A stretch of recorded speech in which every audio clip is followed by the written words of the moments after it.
And welcome back to my channel. So today, me and Ayana, we realized something. We're going on and on, doing all these surahs. We realized we never did Surah Fatiha, the opening of the Quran. We never did it. So today, for this episode, we are going to be doing Surah Fatiha. And quick FYI, if there's any technical issues, we have been dealing with those for the past few minutes. We just figured it out. So let's hope it stays working. So yeah, this is Surah Fatiha with Zahir and Ayana. Ayana, go ahead and do our agenda. Okay, so for our agenda, we have do nows, then we have recitation, then we have in depth, then we have apply, and then a mini lesson. All right. All right, Ayana. Before I start, we're going to pause the recording for just a little bit. Okay. What happened? All right, guys. Sorry about that. We had some technical difficulties, but Ayana, here are your do nows. Yeah, everything is fixed now, so don't worry about it. All right, so we're going to start with the hadith. The Prophet ﷺ said, Allah has forgiven my followers the evil thoughts that occur to their minds, as long as such thoughts are not put into action or uttered.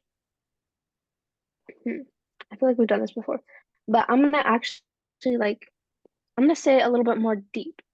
So basically, what this is saying, I feel like I've done this one before, and I don't know why I put it again, but I'm gonna go a little bit more in depth with this because I feel like I did last time. But basically, you might have these like evil thoughts in your mind, like, oh, steal this, oh, like do something bad or don't clean this up. Like, I don't want to do it. So these are like intentions or evil thoughts that are occurring to our minds. And Allah will forgive you for those evil thoughts. And that is the only reason He will do that is if you actually don't put it into action. So, say you're thinking of stealing something because you want it, but say that your parents won't let you, so you're going to steal it. So, you're thinking of doing that, but then you realize that's wrong and you're like, no, I'm not going to do it. So, Allah's going to forgive you for that evil thought that you had in your mind because you didn't put it into any action. But say that you were thinking of stealing it and you actually did, then you will get a bad deed and a sin for that. So it's always good to really just think about what you're saying and what your thoughts are and see if it's the right path or if you're going astray. Some things you can do today for Ramadan is read English translation of today's Quran, meaning that if you're saying Quran today, if you're reading it, and say you're not reading the English, if you are, then that's great. And if you understand Arabic, that's great. But if you don't and you're just reading the Quran, make sure to read the English translation today because I feel like understanding the Quran in your language is definitely helpful. Spend some time outside, the weather is amazing, do stuff with your family like that, and then also spend the day social media free, making sure that you're not looking at social media too much and more focusing on Quran. For Allah's name, we have Al-Khabir, which means the all-aware. Al-Khabir is the knower of reality in the most comprehensive way. He knows and understands the most hidden secrets. He is all aware and all acquainted. The one who knows the truth in every situation. He's Allah is always like everywhere. He knows everything. You may be doing something that no one else knows, but He is always there and He always sees it. Then we have dua for Jannah. Oh Allah, I ask you for paradise and seek your protection from the fire. Definitely dua to say before you're about to break your fast or in a very holy time. So yeah. Alrighty, Ayana, thank you very much. So the opening or the opener is the first surah or chapter of the Quran, consists of 7 ayahs or verses, and which are a prayer for guidance and mercy. Al-Fatiha is recited in Muslim obligatory and voluntary prayers known as Salah. So I'm gonna go ahead and recite. أعوذ بالله من الشيطان الرجيم بسم الله الرحمن الرحيم الحمد لله رب العالمين الرحمن الرحيم مالك يوم الدين إياك نعبد وإياك نستعين اهدنا الصراط المستقيم صراط الذين أنعمت عليهم غير المغضوب عليهم ولا الضالين آمين.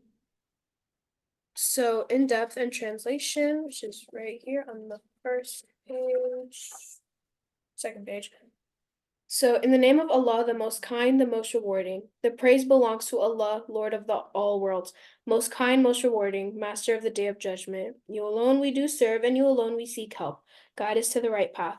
the path of those on whom you have granted favors, not of those on whom wrath is brought down, nor of those who are lost. So, a simple explanation is that the first verse of Surah Al-Fatiha is the beginning of the Quran. The verse is recited before starting any good work. Bismillahir Rahmanir Rahim.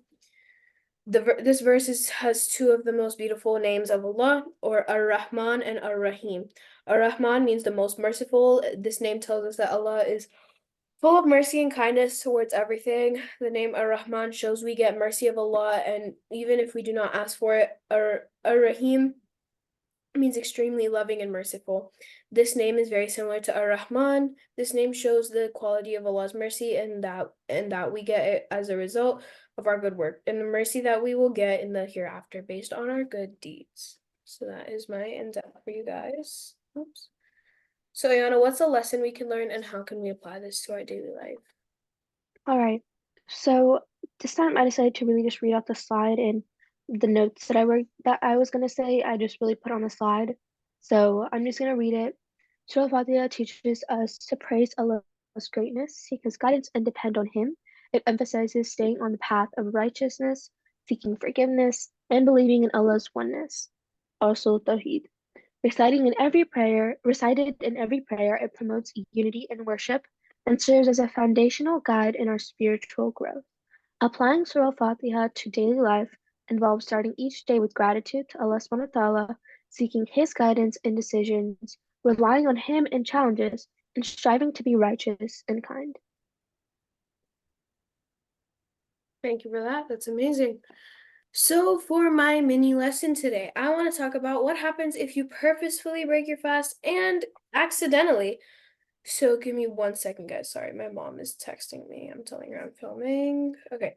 So, what happens if you purposely, oh my God. Sorry, guys. So, what happens if you purposefully break your fast? So, when you purposefully break your fast, it is required that there's two options for this actually. So, you're either supposed to, what I learned when I was little is you're either supposed to fast for 60 days straight, or you're supposed to feed 60 families. And when you purposefully break your fast, it is mostly said that you should not complete your fast for the day because you purposefully did it, you knowingly did it. And now, actually, Zahir, yeah, could you repeat that again? 60 days or 6 days? 60. Okay, thank you. Yeah. And now, what about accidentally breaking your fast? So, a lot of us have had this moment on the first day, maybe. I had it last year. I was setting up iftar at the masjid and I chugged a whole bottle of water. And then I realized when I was doing iftar, I was like, wait, oh, like, what should I do? And so, yeah, accidentally is like, um, accidentally I read a hadith about it the other day. It's like Allah is giving this to you and you should continue your fast. So yeah. All right. Thank you guys for watching. Stacey 2. New episodes are coming to you guys very soon. We hope you guys Thank you enjoy. so much. Thank you so much for watching. Bye everyone.